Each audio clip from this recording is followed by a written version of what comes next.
오늘 거짓 증언에 관한 말씀, 어제 보셨던 인쇄물 좀 다시 보시고, 거기 말씀이 두 곳 써 있습니다. 디모데전서 4장 1절과 2절, 요한복음 8장 44절.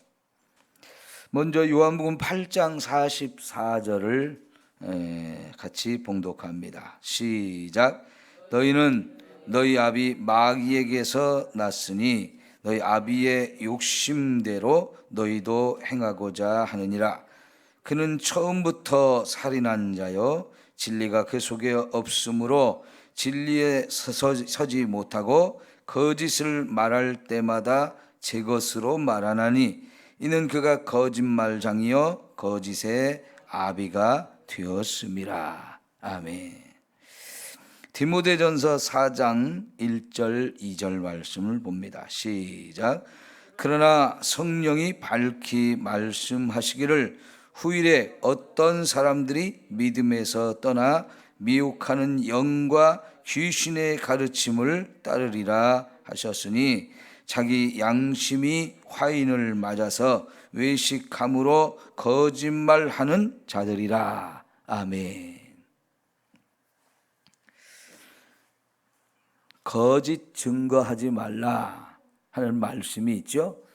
그게 십계명에 나오는 규절인데,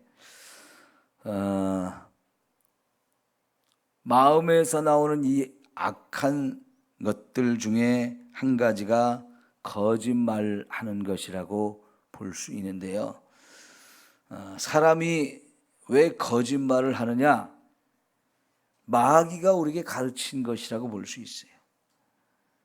마귀가 처음 성경에 등장하는 곳이 창세기 3장인데 처음 등장하는 순간부터 거짓말을 하지요. 특별히 또 하나님을 거짓말하는 분으로 만들어요.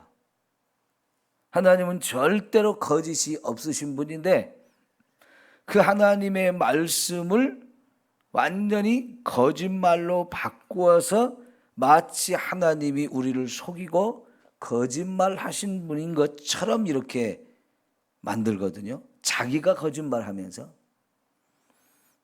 그렇게 해서 결국은 우리 인간을 그 거짓말에 속아서 하나님을 거역하고 죄를 짓게 만들지요.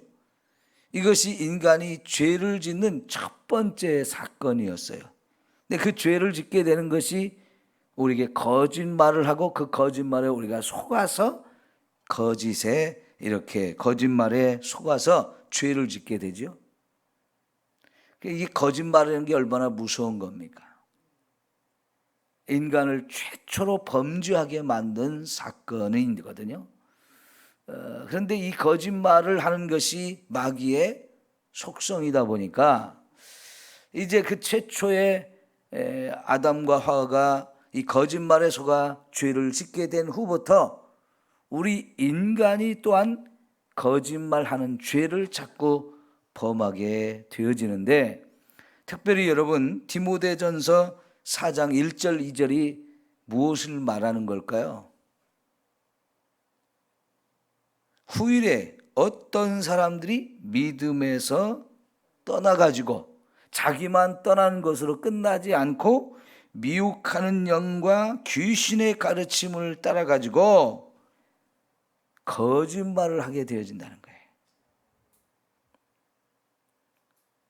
특별히 이렇게 거짓말을 하게 되어지면 하나님을 자꾸 떠나게 됩니다.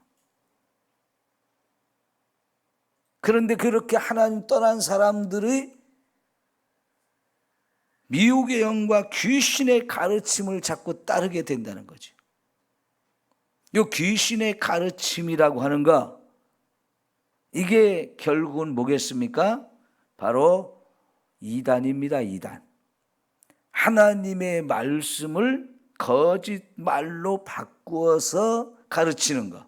이 거짓의 가르침, 귀신의 가르침, 이렇게 우리가 볼 수 있는데요. 여러분, 요한 1서 4장에 보면 예수 그리스도께서 예수가 그리스도인 것을 부인하거나 예수가 육체를 가지고 오신 것을 부인하는 게 이단이다, 적그리스도다, 이렇게 표현하고 있어요. 그러니까 지금 옛날이나 지금이나 이단이 얼마나 많은지요. 그럼 요한 1서는 성경 중에서도, 신약 성경 중에서도 거의 제일 늦게 기록된 책이에요. 요한계시록이 제일 나중에 기록되어졌고 그보다 조금 더 일찍 기록된 것이 요한 1서, 2서, 3서라고 볼 수 있는데,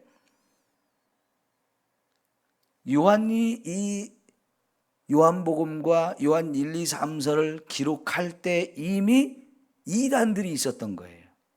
그 이단의 대표적인 것이 누구냐면 예수가 그리스도인 것을 부인하는 사람들. 안 믿으면 그걸로 끝나야 되는데 안 믿는 걸로 끝나지 않고 믿음을 떠나서 결국은 예수가 그리스도인 걸 부인하는 귀신의 가르침을 전하는 거, 이게 이단이거든요.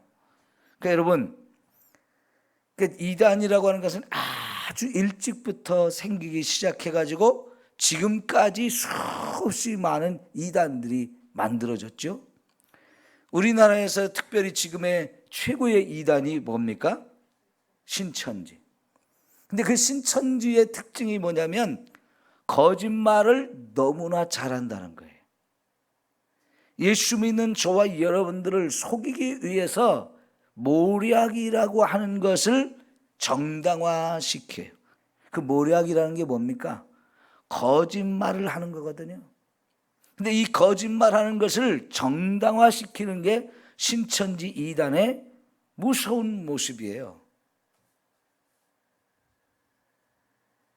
여러분, 예수 믿는 저와 여러분들을 속이기 위해서 이 신천지 사람들이, 예를 들어서 우리 김봉래 권사님을 목표로 잡았다 그러면 여러 명이 팀을 이뤄가지고 짭니다. 각본을 만들어가지고 거짓말로 이런 각본을 만들어서 권사님에게 접근해가지고 기가 막히게 속여가지고 끌고 간단 말이죠. 근데 그런 걸 모략이라고 말하면서 우리를 끌고 가기 위해서, 예수 믿는 사람들을 끌고 가기 위해서 그런 모략은 정당한 것이라고 이야기를 하거든요. 그러니 이게 얼마나 무서운 겁니까? 작정을 하고 거짓말을 하는데 이게 속아 넘어가지 않을 수가 없어요. 여호와 증인, 하나님의 교회, 안식교, 이런 이단들이 우리 주변에 너무나 지금 많다고 하는 것이 우리 심각한데요. 여기서 이제 제가 오늘 여러분에게 꼭 같이 생각하고 싶은 게 하나가 있어요. 여러분, 이슬람에 대해서 여러분은 어떻게 생각하시나요? 이슬람이 타종교일까요? 기독교 이단일까요? 네? 타종교라고 생각하시는 분들이 너무나 많은데, 이 이슬람교는 기독교 이단이라고 보는 게 더 맞습니다. 왜냐하면 이 무함마드라고 하는 사람이 계시를, 알라신으로부터 계시를 받았다는 내용이 사실은 거의 80% 이상이 성경이에요. 성경. 구약 성경이 한 60% 들어가고 신약 성경이 한 30% 들어가고, 사실 알라신한테 계시를 받았다고 하는 내용은 10%도 안 돼요. 그런데 그 구약 성경과 신약 성경을 어디에서 이걸 배웠느냐? 사우디아라비아잖아요. 무함마드가 살던 데가 사우디아라비아인데, 그 사우디아라비아에 무함마드가 살 때쯤 해서 많은 유대인들이 그쪽으로 피난을 갔고요. 기독교 이단들이 또 그쪽으로 피난을 많이 갔어요. 왜냐하면 사우디아라비아 진짜 많은 사막지대잖아요. 그 사막지대이다 보니까 여러분, 그 전에 예루살렘이나 이집트나 시리아나 이런 데를 점령하고 있던 사람들이 로마의 세력이거든요. 그 로마의 세력이 미치지 않은 곳이 바로 이 사우디아라비아였어요. 특별히 여러분, AD 70년에 로마가 예루살렘을 점령해가지고 예루살렘을 완전히 초토화시켰잖아요. 그때 이제 수많은 유대인들이 죽음을 당하기도 하고 이제 그 전쟁을 피해서 안전한 곳으로 도망한 것이 이 사우디아라비아예요. 유대인들이. 그들로부터 무함마드가 구약 성경을 들었어요. 그런데 제대로 들은 게 아니고 띄엄띄엄 듣게 된 거지요. 그러다 보니까 구약 성경에 상당히 많은 이야기가 이 꾸란 속에 들어가는데 구약 성경에 온전히 들어가는 게 아니고 중간중간에 일부만 들어가거나 아니면 들은 것도 좀 변질이 돼가지고 제대로 듣지 않다 보니까 변질이 돼가지고 이렇게 들어가서 꾸란 속에 들어갔고요. 나중에 또 이 초기 기독교의 이단들이 쫓겨나다 보니까 그 쫓겨난 사람들이 또 다 사우디아라비아 쪽으로 도망간 사람들이 많아요. 사막이다 보니까. 그 사람들을 통해서 신약 성경과 예수님에 대한 이야기들을 또 듣게 돼요. 그것이 모여져 가지고 꾸란의 상당 부분을 이렇게 차지하고 있다 보니까 여러분, 이 이슬람교는 처음 출생부터 기독교 이단이라고 보는 게 맞습니다. 특별히 여러분, 루터나 칼빈이 종교개혁을 하던 1500년대 바로 그 전에 한 300년 전부터 로마에 속해 있던 이제 이 예루살렘과 시리아 그리고 터키 지역까지 이슬람이 완전히 점령을 해버렸어요. 특별히 터키 지역은 로마가 세력이 약해지면서 서로마 동로마로 이렇게 나누어지게 되어지고 그 동로마가 사실은 더 힘이 셌었거든요. 그 동로마의 중심지가 터키였었는데 거기가 완전히 이슬람에게 넘어가 버렸어요. 그 터키 지역을 점령한 이 이슬람이 서로마까지 이탈리아까지 계속 공격을 하고 동유럽, 그러니까 터키에서 조금만 올라가면 이제 계속해서 그리스 북쪽이거든요. 그쪽이 이제 계속해서 이 이슬람에서 점령이 되어지면서 점점 올라오다 보니까 여러분, 유럽의 지도를 놓고 보면 거기가 평야 지대이고 알프스 산맥이 딱 높이 서 있어요.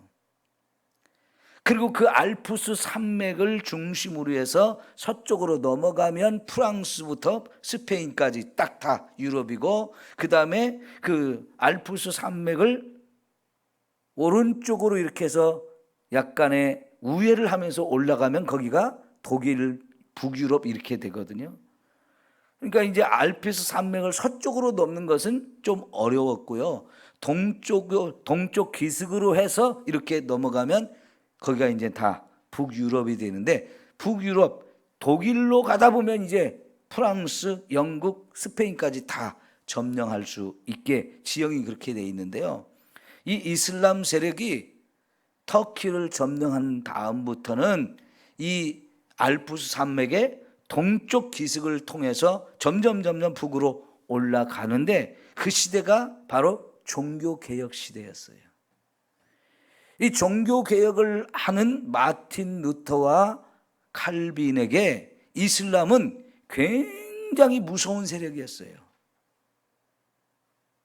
이슬람이 막 강해져 가지고 이미 동유럽이었던 터키 지역이 다 기독교 문화가 왕성했던 곳이거든요. 여러분, 우리가 사도 바울이 처음 세계 선교를 나갔던 지역이 이 터키 지역이잖아요.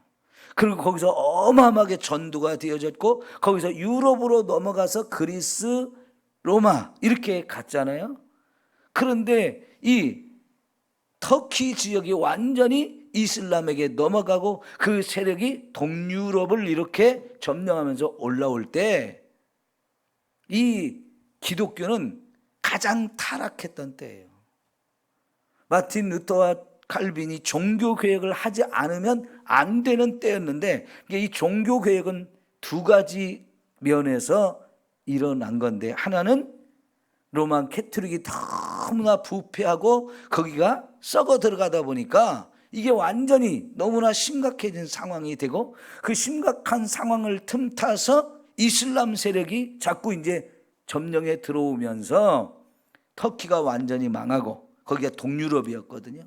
거기가 다 망하고, 그 다음에 이제 또 여러분, 동유럽이 점점 점령을 당해 올라오면서 유럽 전체가 위협을 당하고 있었단 말이에요. 바로 그런 때에 정말 교회를 살리기 위해서 일어난 것이 종교 개혁이고요.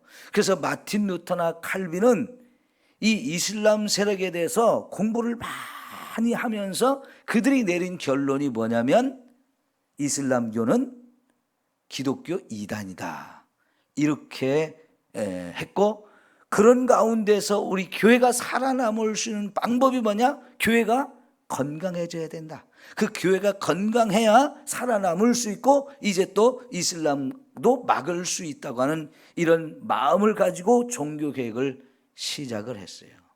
그것이 성공을 해서 결국은 로마가 기독교 세력으로 지켜지고, 이슬람 세력이 더 이상 그 유럽을 점령하지 못하게 되어지거든요. 그 대신 이제 이 이슬람 세력이 남쪽으로 내려가서 아프리카 북부, 이집트부터 시작해가지고 남쪽 아프리카 북부 지역 서쪽 끝까지 다 점령을 하고, 그리고는 거기서 다시 지중해를 넘어서 스페인으로 다시 쳐들어가게 되는데, 스페인의 일부가 점령이 당해서 몇백 년 동안 스페인이 이 이슬람에 의해서 지배를 당하다가 망해가지고 결국은 이제 스페인이 완전히 로만 캐톨릭 세력이 되어지거든요. 그러니까 거기서 또 실패를 하다 보니까, 스페인에서 물러나다 보니까 이 세력이 동쪽으로 가가지고 이라크, 이란, 아프가니스탄, 인도까지 다 진격을 해가지고 이슬람 세력이 어마어마해졌어요.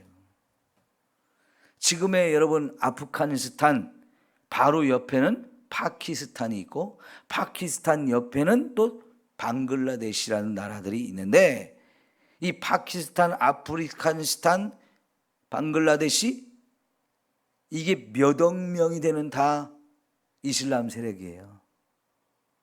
그 세력이 인도까지 내려왔고, 인도의 일부가 또 이 이슬람 세력이 되어지고, 그 세력이 또 인도네시아로 와서 인도네시아와 말레이시아, 여기가 다 이슬람 세력이 됐는데, 인도네시아만도 2억 명이 넘는, 전 세계에서 이슬람 인구가 제일 많은 나라가 인도네시아거든요. 이렇게 해서 이 세력들이, 이 이슬람 국가 세력들이 어마어마한 세력을 형성했는데, 오늘 제가 이 이슬람에 대해서 더 생각하려고 하는 이유는 뭐냐면, 이제 우리나라에도 이슬람 세력이 어마어마하게 들어왔다는 얘기입니다. 제가 신학교 다닐 때는요, 마틴 루터와 칼빈의 종교개혁에 대한 이야기를 공부할 때 이슬람에 대한 얘기는 전혀 배우지를 못했어요. 이 종교개혁과 이슬람이 연관이 되었다는 얘기는 전혀 공부를 못했어요. 왜냐하면 그때만 해도요, 우리나라에 이슬람이 별로 없었어요. 미미했어요.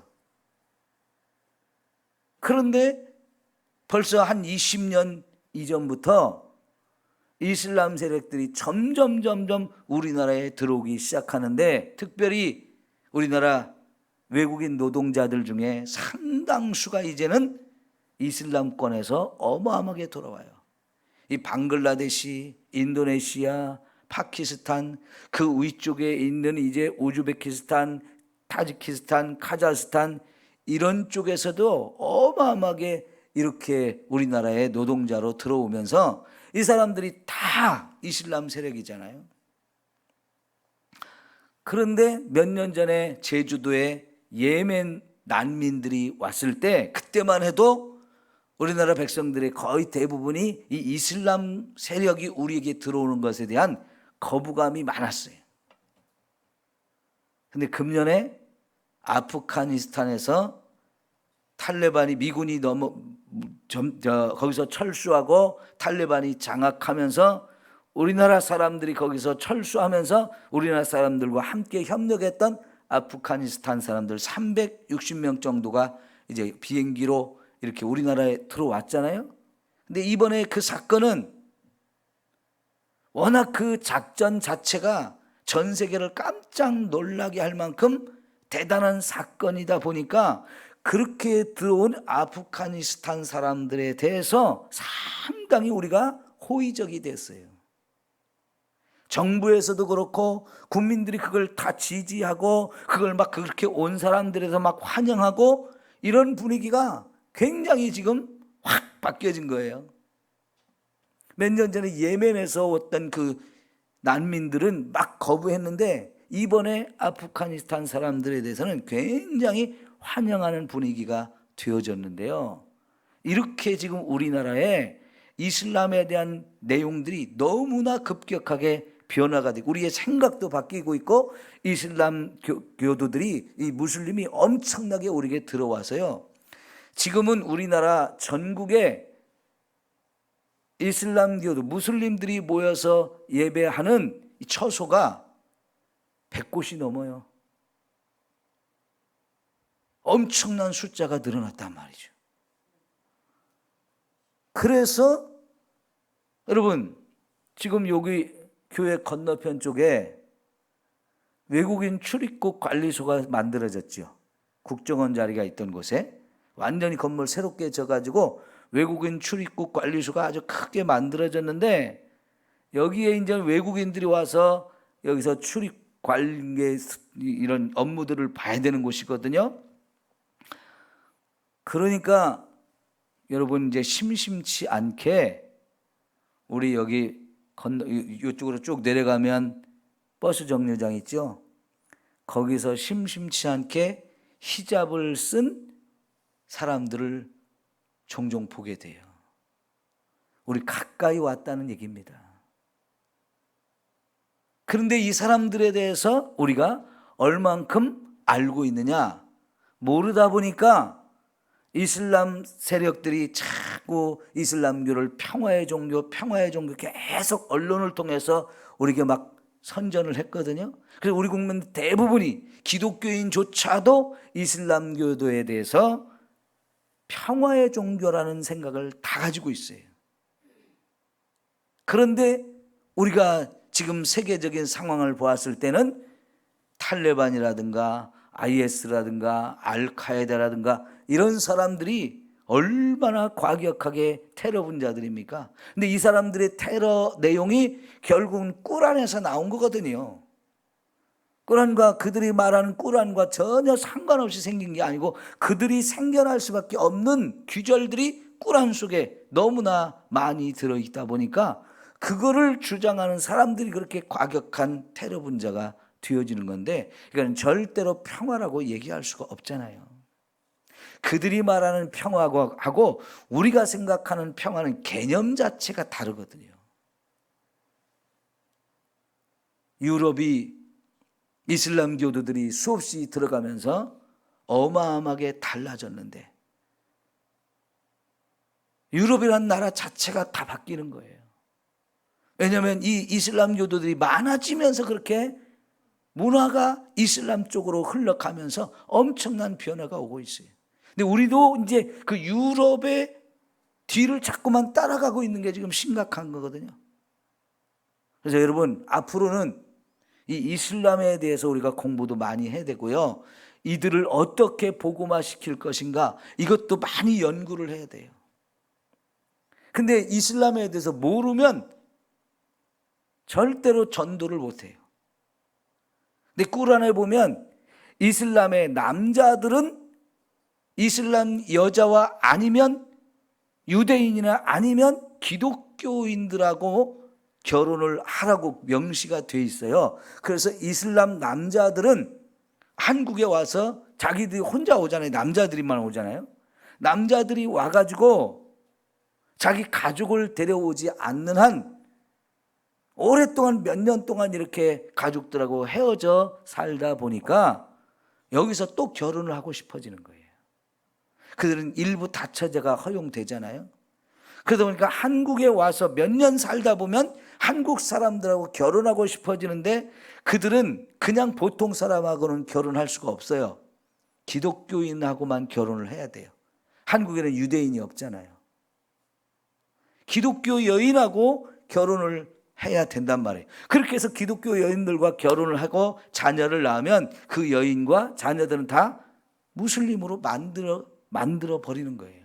왜? 꾸란이 그렇게 말하고 있으니까. 그래서 많은 지금 한국의 여자 성도들이 무슬림하고 속아서 결혼을 하는 경우가 너무나 많아지는 거예요. 모르니까 그렇게 되는 거죠.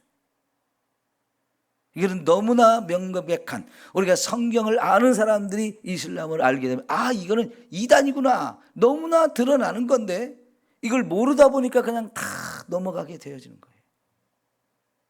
앞으로는 이 여호와 증인이나 신천지 이런 사람들보다 더 심각해질 문제가 이슬람이라는 얘기입니다. 이 부분을 우리가 좀 심각하게 알고, 지금 세상에 이런 우리나라, 온 나라, 전 세계 문화가 어마어마하게 이슬람으로 바뀌어지고 있는 상황들을 우리가 봐야 되거든요. 지금 우리나라가 출산율이 너무나 떨어지고 노동 인구가 줄어들게 되면서 우리가 또 고령 사회가 되잖아요. 그러니까 이제 이주민들은, 외국인들을 더 많이 받아들이게 되어지는데, 이런 정책이 사실은 유럽에서 실패를 했어요. 다문화 정책을 했는데 유럽도 2차 대전 이후에 젊은 남자들이 전쟁터에서 너무나 많이 죽다 보니까 노동력이 부족해가지고 아시아와 아프리카에서 많은 노동력을 받아들였는데 그 대부분이 이슬람교도들이 갔어요. 그러면서 유럽이 급격하게 이슬람화가 되면서 지금은 유럽이 이슬람 세력에 의해서 완전히 거의 점령을 당했다라고 볼 수가 있는데, 지금 우리나라가 그 뒤를 그대로 따라가고 있거든요. 그래서 이제는 우리가 이 이슬람에서 적극적으로 알고 그 이슬람을 어떻게 하면 복음을 전할지 우리가 함께 고민하지 않을 수가 없고요. 그렇게 하려면 이슬람에 의해서 교회가 영향을 받지 않고 건강해져야만 이것을 우리를 지킬 수 있는 상황들이 되어져요. 기독교가 우리나라에서 이제 130년이 넘었는데요. 어마어마하게 부흥 성장을 해가지고 이제 그 시대가, 부흥의 시대가 지나면서 기독교가 다시 침체기에 지금 들어선 지 한참 됐잖아요. 그 자리를 지금 이슬람이 들어와서 자꾸 차지하고 있다고요. 이 세력이 어마어마하게 빠른 속도로 막 급성장하고 있기 때문에 이제는 우리가 이슬람에 대해서 알고 또 거기에 대해서 대비할 수 있어야 되는 상황들이 되어졌어요. 이거는 오늘 말씀으로 보면 완전히 귀신의 가르침, 이단이 되어지기 때문에 그런 거죠. 우리 각자가 거짓말하지 않는 죄도 중요하지만 이 거짓된 가르침이 지금 우리 한국을 어마어마하게 침투해 들어오고 있다는 상황들을 우리가 보면서 여기에 이제는 정말 관심 갖고 대비책을 세워야 될 때가 왔다는 얘기입니다. 앞으로 제가 이슬람에 대한 이야기를 좀 더 많이 하게 될 거고요. 여러분도 이런 부분에 관심을 갖고 같이 공부도 하고 같이 이슬람의 전도를 위해서도 기도를 많이 해야 돼요. 여러분, 요새 유튜브를 우리가 많이 보게 되어지는데 유튜브에서 여러분이 이슬람에 대한 이야기를 검색을 해보시면 유해석 선교사라는 분이 있어요. 그분의 강의가 꽤 많이 올라와 있습니다. 여러분들이 찾아서 좀 보시면서 이 이슬람에 대한 공부를 좀 많이 하시면 좋겠어요. 기도합시다.